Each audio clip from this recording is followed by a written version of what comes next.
ওকে, আমি শুরু করছি।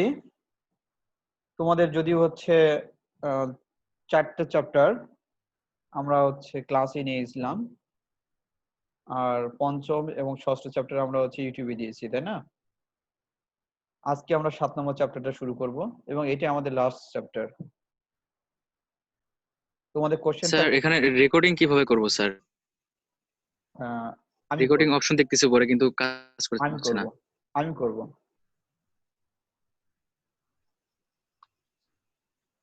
ঠিক আছে। আচ্ছা, তাহলে আমাদের আমরা পরে সেটা দেখতে পারবো স্যার ঢুকলে জুমে?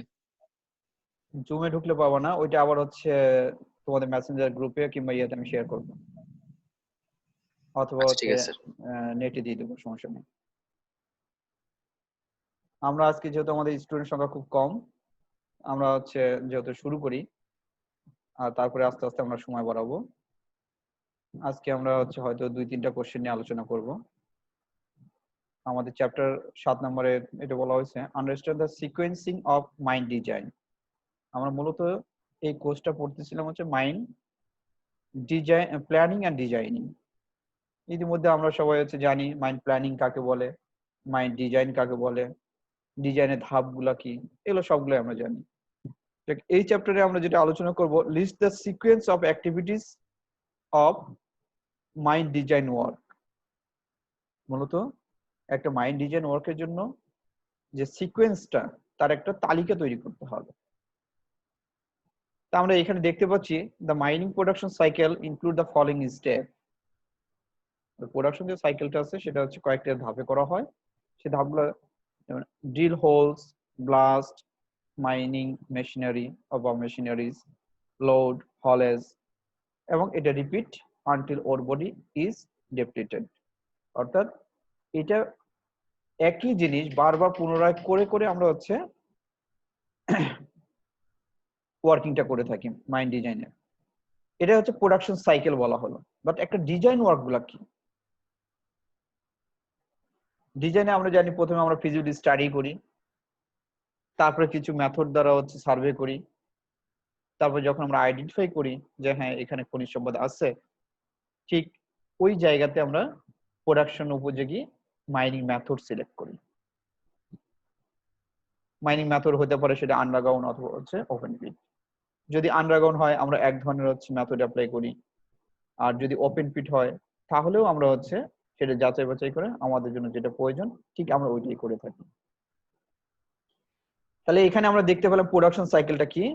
প্রথম drill plus blast plus load plus haulage.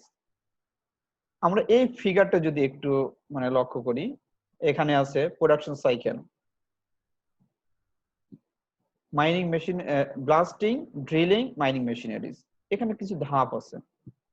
আমরা এখানে প্রথমে ব্লাস্টিং করি, ড্রিলিং অথবা ড্রিলিং করি, ব্লাস্টিং করি, মাইন মেশিনারিজ দ্বারা প্রোডাকশন করি। এখানে আর একটা বলেছে রিজার্ভ সার্কুলেশন বা আরসি ডিলিং। ডিলিংটা আসলে আমাদের কয়েক প্রকার ডিলিং হয়ে থাকে। আমরা হচ্ছে জানি আরসি, তারপর হচ্ছে রোটারি এয়ার ব্লাস্ট, এটাকে আমরা সংক্ষিপ্ত হচ্ছে র্যাব ডিলিং বলি, ডায়মন্ড কোড ডিলিং। এর মধ্যে আছে প্রসপেক্টিং, এক্সপ্লোরেশন এবং প্রোডাকশন। আমরা মূলত যখন ডিজাইন ওয়ার্ক করি, এখানে আমাদের প্রসপেক্টিভ ডিলিং করতে হয়, এক্সপ্লোরেশন ডিলিং করতে হয়, এবং ফাইনালি হচ্ছে প্রোডাকশন ডিলিং করতে হয়। তার পরবর্তী ধাপে আমাদের হচ্ছে মাইনিং মেশিনারি। এখানে আমাদের বিভিন্ন ধরনের মেশিনারি ইউজ করা হয়, সেগুলো আমরা একটু বলি যে power station, ground support, ventilation. আমরা জানি একটা মাইনিং এর হচ্ছে পাওয়ার সিস্টেম ছাড়া আমরা কখনোই মাইনিং পরিচালনা করতে পারবো না, এবং ভেন্টিলেশনটা ম্যান্ডেটরি। ভেন্টিলেশনটাকে হচ্ছে মানুষের হচ্ছে হার্টের সাথে তুলনা করা হয়।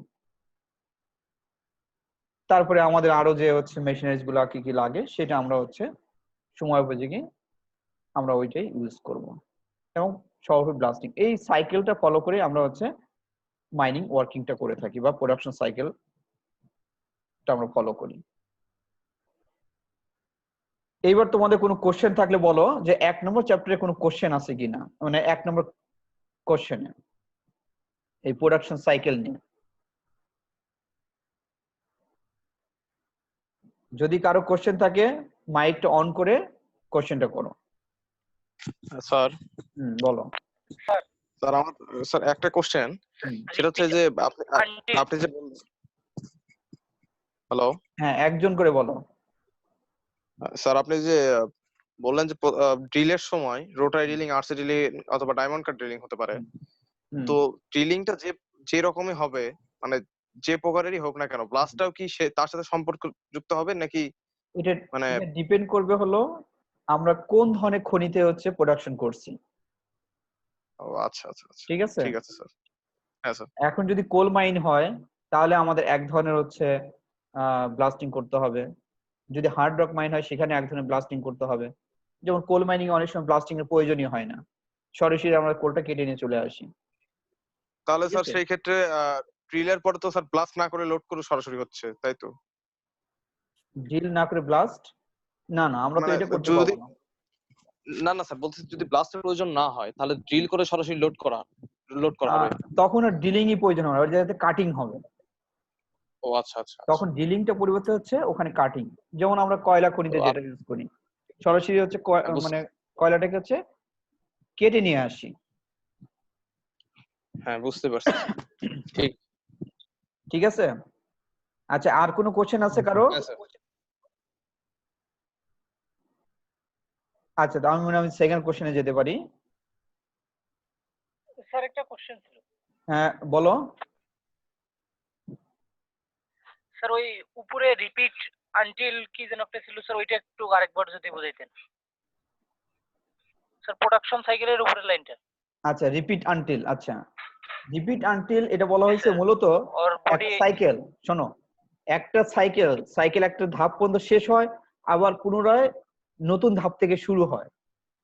অর্থাৎ দেখো, এখানে প্রথমে ড্রিল হোল দিয়ে আমরা শুরু করছি, ঠিক হলেজ পর্যন্ত শেষ, আবার এটাকে আবার drill hole, blast, mine machineries, load এবং হলেজ। ঠিক এই সাইকেলটা যখন শেষ হয়ে যাবে তখন আবার নতুন করে এই ড্রিল হোল এখান থেকে শুরু হবে। ঠিক আছে। তার মানে স্যার পুনরায় হ্যাঁ, পুনরায়। আচ্ছা ঠিক আছে। আচ্ছা, আর কারো কোনো কোশ্চেন? আচ্ছা, মনে হয় আর নাই। জি না স্যার, কোশ্চেন আর ওকে, আমি সেকেন্ড কোশ্চেনে যাই। আচ্ছা, এখানে তোমাদের হয়তো একটু সমস্যা হতে পারে। সমস্যাটা আমি একটু তোমাদের এই করে দিই। দাঁড়াও।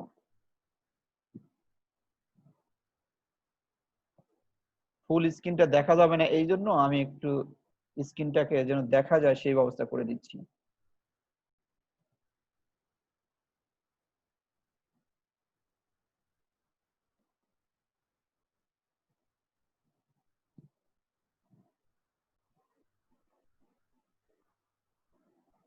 এবার মনে হয় আমরা পুরোটাই দেখতে পাচ্ছি, তাই না? স্ক্রিনটা ফুল দেখা যাচ্ছে? জি স্যার। জি স্যার। আচ্ছা,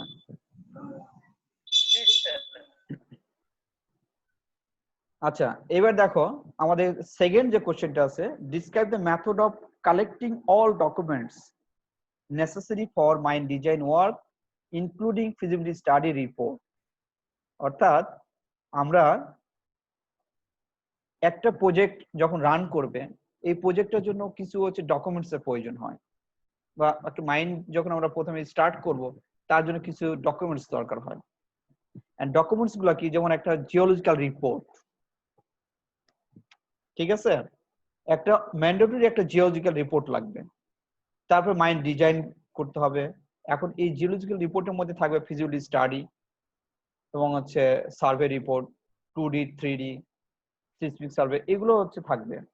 প্রথমে আমাদের কি, আমরা জানি হচ্ছে জিও ফিজিক্যাল কিছু মেথড আছে, gravity survey, magnetic survey, electromagnetic survey, তারপর সিসমিক সার্ভে। সিসমিকের হচ্ছে 2D 3D, এই সার্ভেগুলো আমরা হচ্ছে থেকে যে তথ্যগুলো পাবো সেই তথ্যগুলাই আমাদের হচ্ছে ডকুমেন্টস, এবং এটা দিয়ে একটা রিপোর্ট করা হয়।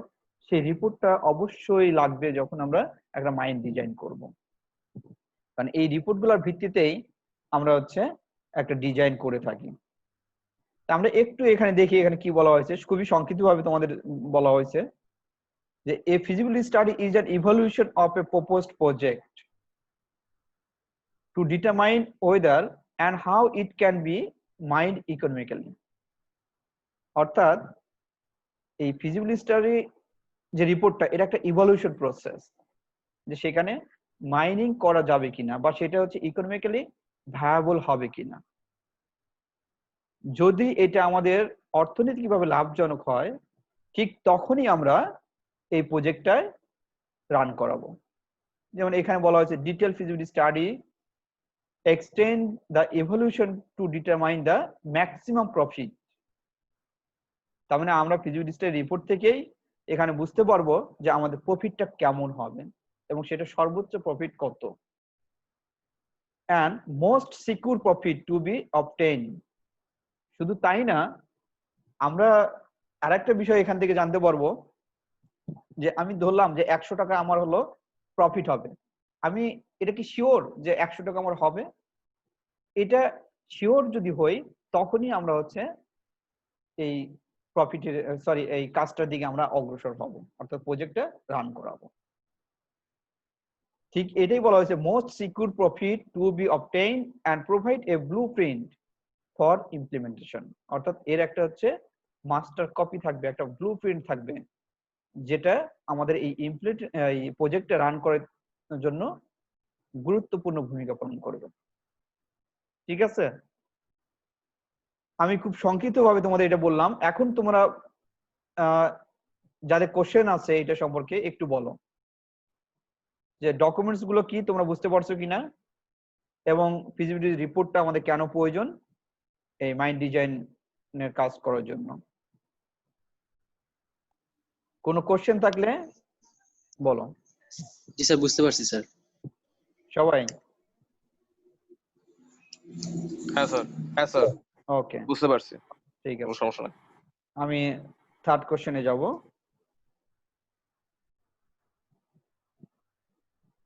আচ্ছা, আমাদের থার্ড যে কোশ্চেনটা আছে, describe the method of adoption of feasibility report as planning documents. Adoption মানে আমরা সবাই জানি যে খাপ খাওয়া বা হচ্ছে মেনে নেওয়া, ঠিক আছে, অ্যাডাপ্ট হওয়া। So the feasibility study is procedure to predict outcome of an investigation, examination, or assessment of a plan seen along with possible gain। তার মানে এই ফিজিবিলিটি যে স্টাডি রিপোর্টটা বা স্টাডিটা, এটা করা হয় কেন? একটা আউটকামের জন্য, একটা ইনভেস্টিগেশনের জন্য, যে আমাদের খনিজ সম্পদ আছে কিনা, যদি থাকে সেটা কি পরিমাণ আছে, এবং সেটা আমরা যদি হচ্ছে প্রোডাকশনে যাই ওখান থেকে আমাদের কোনো লাভ হবে কিনা। ঠিক যদি লাভ হয় তখনই আমরা আসলে প্ল্যানিং করব কিংবা মাইন ডিজাইন করব, অথবা মাইনিং এর জন্য হচ্ছে প্রস্তুতি নেব। This study allow the proper investigation and evaluating any production, a plan or business prospect, and also on the essential requirement to commence the project। অর্থাৎ আমরা এটা তখনই অ্যালাউ করব যদি আমাদের এটা ইভলিউশন করার পরে যদি দেখি যে ঠিক আছে আমাদের এই প্রজেক্টটাতে লাভ হবে এবং কি পরিমাণ লাভ হবে সেটাও আমরা আইডেন্টিফাই করব। তারপরেই আমরা হচ্ছে প্রজেক্টটাতে কাজ শুরু করব। তখন আমরা প্রথমে হয়তো মাইন্ড ডিজাইন করলাম, মাইন্ড ডিজাইন করার পর হচ্ছে মাইন্ড প্রসিডিউরটা করতে হবে আমাকে, কোন জায়গাতে আমরা লোকেশন আইডেন্টিফাই করে, ঠিক আমরা জানি যে যেখানে হচ্ছে রিজার্ভটা আছে ঠিক তার মাঝামাঝি জায়গাতে আমরা সাধারণত হলো সাইট প্ল্যানটা করে থাকি, এবং সেখানে হচ্ছে সারফেসে আমাদের বিল্ডিং গুলো, প্রশাসনিক ভবন, তারপরে হচ্ছে আদার্স যে ভবনগুলো আমরা সেগুলো নির্মাণ করি। আমাদের যদি কোনো শ্যাফট করা প্রয়োজন হয়, যদি আন্ডারগ্রাউন্ড মানে তো আমাদের শ্যাফট করতে হবে, তাহলে আমরা শ্যাফট গুলো করি। এবং এটা সবগুলোই হচ্ছে মাইনিং রুলস মেনটেন করে। আদারওয়াইজ যদি আমরা দেখি যে না আমাদের এই প্রজেক্টে হয়তো লাভ হবে না, তাহলে আমরা এই প্রজেক্টটা কখনোই রান করাবো না। There are two main motivation regarding these are location assessment of the desert project and cost expectation। আমরা শুধু এইটাই না, আমরা এখান থেকে এই ফিজিবিলিটি স্টাডি থেকে এটাও আইডেন্টিফাই করতে পারি যে এই প্রজেক্টে আমাদের কি পরিমাণ খরচ হবে এবং আমাদের আউটপুটটা কেমন হবে। অর্থাৎ এক বছরে যদি, কিংবা আমরা হচ্ছে প্রথমে যদি 1000 কোটি টাকা দিয়ে আমরা প্রজেক্টে রান করি, দেখা যাচ্ছে প্রথম 1 বছরে আমরা কিন্তু কোনো বেনিফিট পাবো না, কারণ এটা ডেভেলপমেন্ট ওয়ার্কে ব্যয় হবে। ফাইনালি যখন আমরা প্রোডাকশনে যাব, তখনই শুধুমাত্র আমরা আমাদের প্রোডাকশন লাভটা পাবো বা বেনিফিটটা পাবো। বাট বেনিফিটটা আমরা তখন পাবো হচ্ছে একটা দীর্ঘমেয়াদী প্ল্যানিং এ, হয়তো হচ্ছে 50 বছর, 60 বছর, এমনও হতে পারে হচ্ছে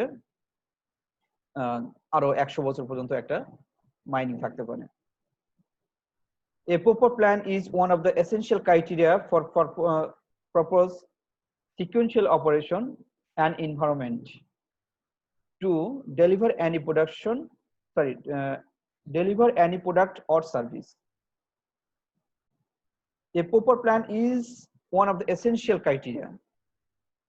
অর্থাৎ একটা প্ল্যান হলো গুরুত্বপূর্ণ criteria for proper sequential operation, অর্থাৎ একটা অপারেশন করার জন্য, and environment to deliver any product or service.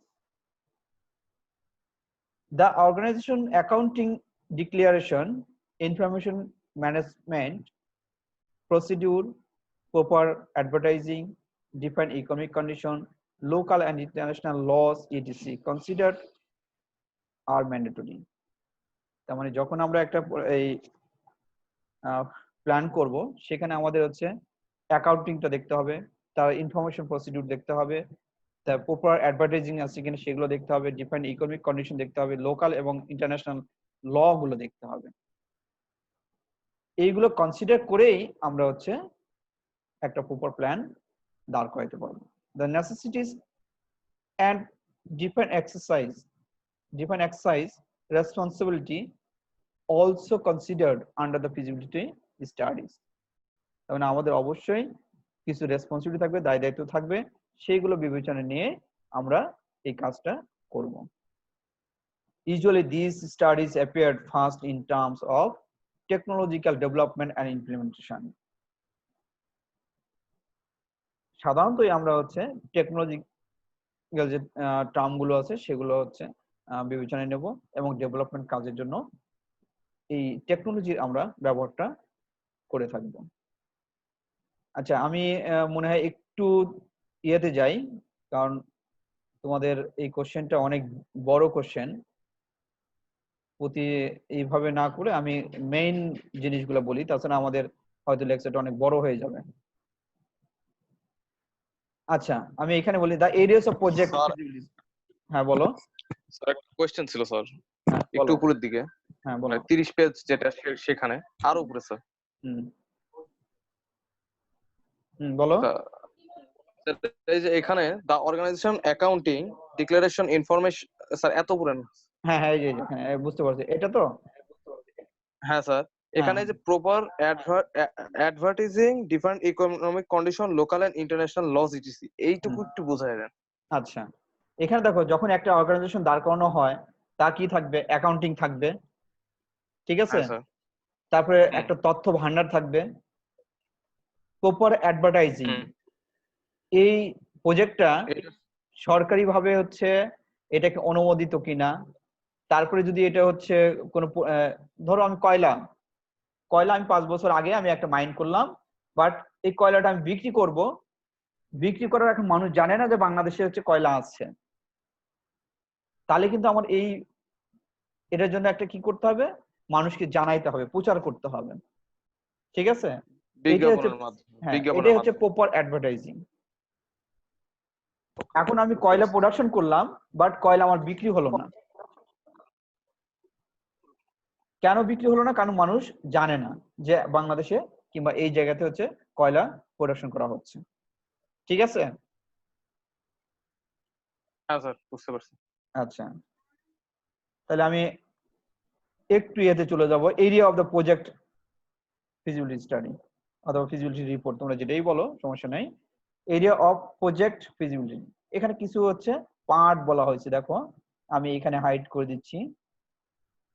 আমি এইটুকুই একটু আলোচনা করব তোমাদের জন্য। একটা যখন প্রজেক্ট করা হয় তার কিছু হচ্ছে পার্ট আছে, যেমন technical feasibility, economic feasibility, legal feasibility, operational feasibility এবং শিডিউলিং ফিজিবিলিটি। আমাদের প্রথমে আমরা বলি হচ্ছে টেকনিক্যাল ফিজিবিলিটি। দেখো মাইনিং জিনিসটাই কিন্তু খুব হচ্ছে কঠিন একটা বিষয়। মাটির এত গভীরে কোন খনিজ সম্পদ আছে কি না আছে সেটা আইডেন্টিফাই কিন্তু আমরা এমনি এমনি করতে পারি না। কিংবা আমরা কিন্তু জ্যোতিষবিদ না যে হচ্ছে আমি একটা ধারণা করলাম যে ঠিক আছে মাটির এই 300 মিটার কিংবা 400 মিটার নিচে কয়লা আছে। আমি এটা পুরো ডিপেন্ড করে কিন্তু এত টাকা ইনভেস্ট করতে পারি না। এই জন্য আমাকে কি করতে হয়, টেকনিক্যাল কিছু হচ্ছে কাজ করতে হয়। যেমন আমরা প্রথমে বলছিলাম, প্রথমে সার্ভে করি, সার্ভে করে কি দেখি যে তার ওখানকার জিওলজিক্যাল কন্ডিশনটা দেখি। তারপরে যখন জিওলজিক্যাল কন্ডিশন বিবেচনা করলাম, আমরা জিওলজিক্যাল কন্ডিশন হয়তো যদি দেখি যে না এখানে হয়তো কোনো খনিজ সম্পদ থাকতে পারে, তারপরে আমরা কি করি যে ওখানে প্রথমে গ্র্যাভিটি সার্ভে করি, তারপর ম্যাগনেটিক সার্ভে করি। এগুলো সবকিছু কিন্তু হচ্ছে টেকনিক্যাল পার্ট। ফাইনালি আমরা সিসমিক সার্ভে করি এবং সেখান থেকে রিজার্ভ ক্যালকুলেশন করি। এখন যখন রিজার্ভ ক্যালকুলেশন হয়ে যায় তখন কিন্তু চলে আসে আমার হচ্ছে ইকোনমিক ফিজিবিলিটি। আমি যে খনিজ সম্পদটা পেলাম এই খনিজ সম্পদটার মার্কেট ভ্যালু কেমন, সেটা মার্কেটে আদৌ কি চলবে। এখন দেখো আমরা যদি কয়লা, আমরা জানি কয়লার হচ্ছে প্রচুর মার্কেট ডিমান্ড আছে। চুনা পাথর সেটা হচ্ছে বাজারে প্রচুর বিক্রি হয়। তারপরে যদি আয়রনের কথা বলি, আয়রন, ম্যাঙ্গানিজ, আমরা এগুলো সবকিছু হচ্ছে মানে ইকোনমিক ভ্যালু আছে। বাট আমি যদি এই 300 মিটার নিচ থেকে বালি উঠাই নিয়ে আসি, এই বালিটা কিন্তু আমি ওই পরিমাণে সেল করতে পারবো না, কারণ আমি জানি বালি আমি হচ্ছে নদীর এখানেই পাবো সহজলভ্য। এই জন্য আমাদের কি করতে হয়, তার একটা মার্কেট ভ্যালু দেখতে হয় যে খনিজ সম্পদটার কোনো মার্কেট ভ্যালু আছে কিনা। পরে আরেকটা এখানে পয়েন্ট আছে, লিগ্যাল ফিজিবিলিটি। আমাদের দেশীয় এবং ইন্টারন্যাশনাল কিছু রুলস এবং রেজুলেশন আছে। আমাদের বাংলাদেশ সরকার কিন্তু এখন পর্যন্ত কোনো মাইনিং তারা হচ্ছে নিজ থেকে করে নাই। এই কাজগুলো কি করা হচ্ছে, থার্ড পার্টি দিয়ে করে নেওয়া হচ্ছে। অর্থাৎ কোনো একটা কোম্পানির আন্ডারে এগুলোকে ছেড়ে দেওয়া হয়েছে, তারা এটাকে প্রোডাকশন করতেছে। এখন কোম্পানিটাকে আমরা কোন উপায়ে হচ্ছে কাজ করতে দেব, অবশ্যই কিছু রুলস এবং রেজুলেশন থাকবে। ঠিক এটা হচ্ছে কিছু ইন্টারন্যাশনাল ল আছে এবং কিছু আমাদের ন্যাশনাল ল আছে, এগুলা মেনটেন করেই এটা করা হয়। একটা অপারেশনাল ফিজিবিলিটি, আমি কোন প্রসিডিউরে হচ্ছে প্রোডাকশন করব, আমাকে এটা দেখতে হবে। আমি যদি প্রোডাকশনটা হয়তো হচ্ছে আন্ডারগ্রাউন্ড মেথড করি, তাহলে আন্ডারগ্রাউন্ডের কোন মেথডটা সিলেক্ট করব, কোন মেথডে করলে আমার সবচাইতে হচ্ছে লাভ হবে, এই বিষয়গুলো আমাকে দেখতে হবে। আর শিডিউলিং ফিজিবিলিটি মূলত হচ্ছে একটা প্রজেক্ট যখন রান করা হয় তখন ম্যান পাওয়ার প্রয়োজন হয়। এখন ম্যান পাওয়ার গুলো কিন্তু 24 আওয়ার্স কাজ করতে সক্ষম না। এখন এই 24 আওয়ার্স কাজ, তাহলে আমাকে মাইনিং এর যদি আমি কয়টা শিফটে করব, আমাকে শিডিউল তৈরি করতে হবে। আমি হয়তো বললাম যে ঠিক আছে আমরা হচ্ছে প্রতিদিন 2টা শিফটে কাজ করব। এখন আইএলও কর্তৃক যে আমাদের শ্রমিকদের জন্য একটা কর্মঘণ্টা ঠিক করা আছে, সেখানে বলা আছে যে ইন্টারন্যাশনাল কিংবা আমাদের বাহিরের দেশে 6 ঘন্টা একজন শ্রমিক কাজ করবে 24 ঘন্টার মধ্যে। আমাদের দেশের ক্ষেত্রে 8 ঘন্টা বলা হয়, কিন্তু মাইনিং এর ক্ষেত্রে মূলত হচ্ছে 6 ঘন্টাটাই বেস্ট। কারণ মাইনিং যেহেতু হচ্ছে খুব কঠিন একটা জায়গা, যার জন্য আমাকে 6 ঘন্টায় আমাদেরকে ঠিক করতে হয়। এখন আমাদের দেশের ক্ষেত্রে 8 ঘন্টাটাই হচ্ছে ম্যান্ডেটরি, বলা হয় যে 8 ঘন্টা আমরা হচ্ছে কর্মঘণ্টা ঠিক করলাম। তাহলে 8 ঘন্টা যদি করি 3 আসে 24, তার মানে আমাকে প্রতিদিন 3টা শিফটে কাজ হবে। এটা হচ্ছে আমাদের শিডিউলিং ফিজিবিলিটি। আর elements of good feasibility study, এখানে আমাদের হচ্ছে কিছু এখানেও কিছু ক্রাইটেরিয়া আমরা পাবো, যেমন বলা হয়েছে overall expenditure and funds availability of the land, priorities of the হচ্ছে other business and running project of the related firm, target users. এই বিষয়গুলো আমাকে বিবেচনা করে আমরা এই রিপোর্টটা তৈরি করব। আমি এখানে নিচে চলে যাচ্ছি একটু। Achievement time by calculating several restriction. It focus on few general criteria: the user demonstrable requirement and how to proposed system meet them, what are possible resources are available, and the present project utilize these resources, likely impact of the proposed system on the organization, and it's really fit with the organization.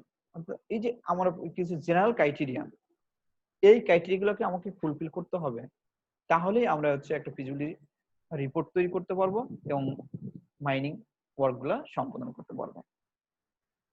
আমি মনে হয় আজকে এখানে শেষ করে দেব, কারণ আমাদের জানো তোমরা হয়তো হচ্ছে জুমে 40 মিনিটের বেশি আমরা হলো ক্লাস নিতে পারি না, আমি রেকর্ড করতে পারবো না। এখন তোমাদের কোনো কোশ্চেন থাকলে বলো।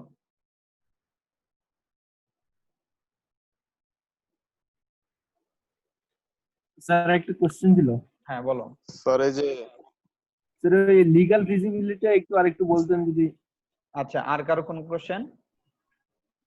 স্যার লাস্টের প্যারাগুলো একবার ফিজিবিলিটির ওইটা সমস্যা, আর এই যে এখানে যে likely impact of the propose, ওইটাও সমস্যা। লাইকলি ইমপ্যাক্ট মানে ওই তিনটাই, এই তিনটাই স্যার, এই দিস ইউজার্স হোয়াট আর, আচ্ছা আচ্ছা একদম লাস্টে যেটা করবে এটা এখানে তাই না?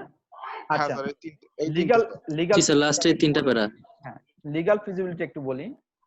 লিগ্যাল মানে কি? আমরা জানি হচ্ছে ল কিংবা হচ্ছে আইনত, ঠিক আছে? আইনত। তার মানে কি যে একটা দেশে কিছু হচ্ছে আইন আছে, আমি ইচ্ছা করলেই ধরো আমি অফিসের কথাই যদি বলি, যে আমি ইচ্ছা করলেই আমি অফিস মানে বাদ দিচ্ছি, অফিস করছি না, এটা কি আমি হচ্ছে লিগ্যাল না, কারণ আমি অফিস এটা বৈধ না, তাই না? আমি আইন ভঙ্গ করছি। ঠিক যখন মাইনিং এরকম কাজ করা হয়, আমরা জানি এই খনিজ সম্পদের মালিককে, বাংলাদেশে যত খনিজ সম্পদ পাবো, অ্যানসার দাও। সরকার এটা বাংলাদেশ সরকার, তাই না? অর্থাৎ যে দেশে এই খনিজ সম্পদটা আছে, ঠিক ওই দেশের সরকার হচ্ছে এই সম্পদের মালিক, সেই খনিজ সম্পদ। হ্যাঁ, আর সরকার মানে কি? জনগণ। এটা তো আমরা জানি, তাই না, যে সরকার মানে কিন্তু জনগণ। তার মানে এই সম্পদের মালিক বাংলাদেশ সরকার। এখন সরকার এই সম্পদটা কাকে দিয়ে হচ্ছে প্রোডাকশনটা করাবে?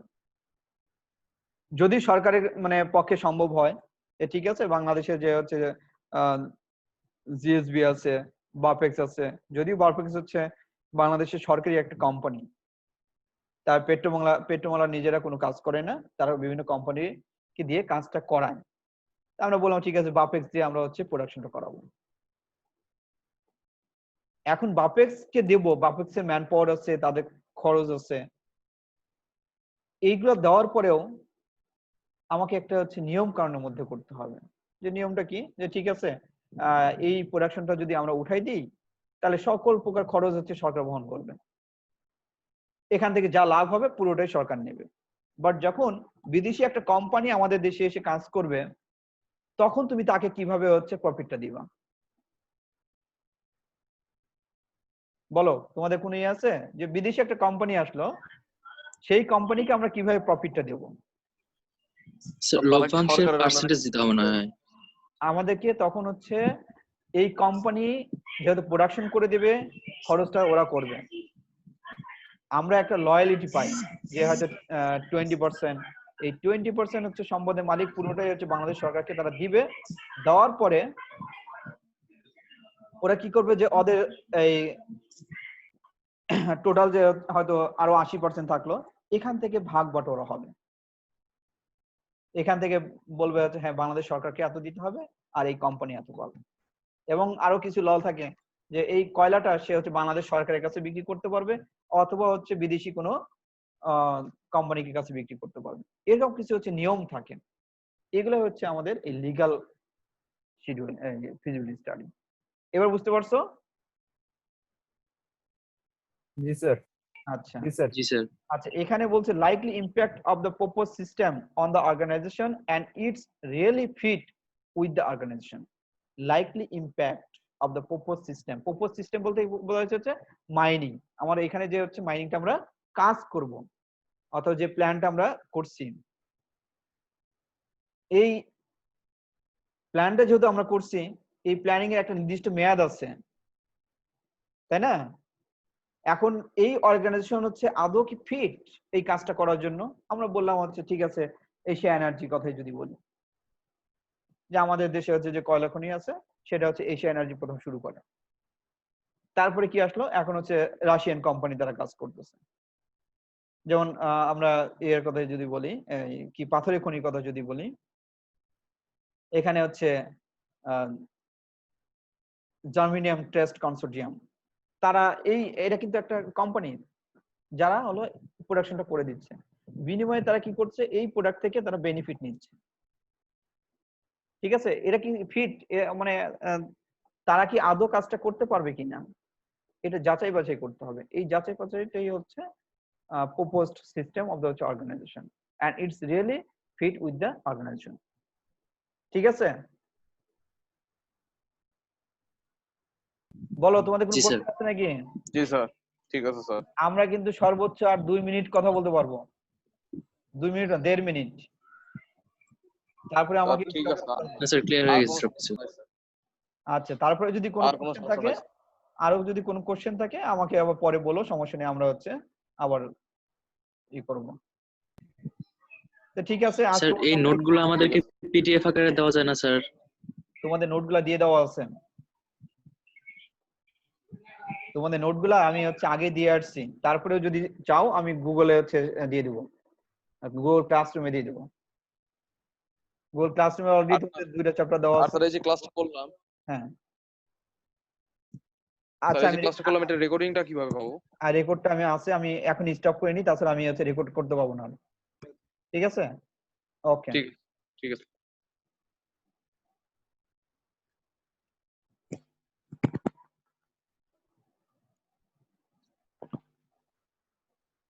স্যার, এই রেকর্ডটা অফ হয়ে গেছে মনে হয়। ওয়েট, আমি রেকর্ডটা হচ্ছে রেকর্ড